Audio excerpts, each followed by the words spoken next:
Il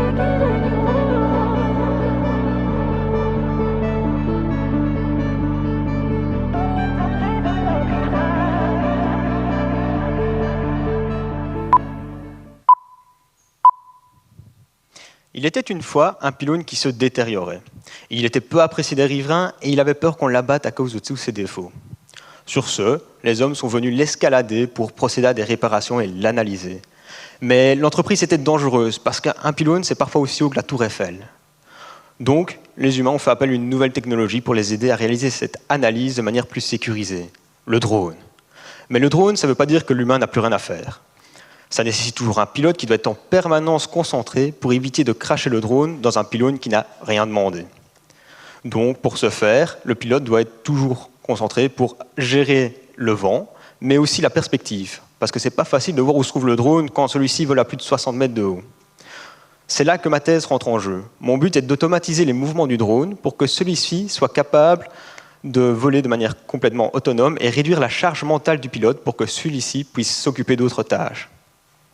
Pour ce faire, le drone est équipé de différents capteurs qui lui permettent de comprendre le monde qui l'entoure.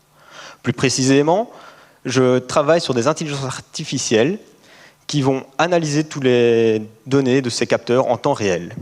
Le but est que, tel un paparazzi, le drone tourne autour du pylône et prenne toutes les photos nécessaires pour l'analyse. Pour ce faire, j'utilise différents capteurs, tels que les capteurs de proximité, comme un radar, les capteurs de positionnement, comme le GPS, qu'on utilise tous avec notre voiture, ou même le capteur de photos, qui prend des images. Grâce à cette analyse en temps réel, je peux donner la vision et la perception du monde qui entoure le drone et du pylône. Pour tester toutes ces solutions qui ont été développées, j'utilise des simulations, parce que ce serait dommage d'envoyer un drone se cracher dans un pylône qui serait encore plus endommagé à cause de ça. Une fois que ces tests sont réalisés dans ces simulations, qui représentent les différents endroits dans lesquels on va retrouver un pylône, tels qu'un champ, la forêt ou même les milieux ruraux, on passe sur un vrai pylône, parce que le but est de pouvoir développer ces différentes solutions pour que ce drone soit fabriqué par une société belge qui a pour but d'analyser des pylônes dans le monde entier. Pour le moment, dans ma thèse, je suis capable de faire voler un drone de manière complètement autonome et qui va prendre toutes les photos nécessaires pour réaliser cette analyse, une fois qu'un pilote a donné une zone de travail. Ensuite, dans la deuxième partie de ma thèse, ce serait utiliser tous ces résultats qui ont été générés par cette première analyse pour pouvoir aller créer un deuxième drone qui va, lui, aller réparer les défauts.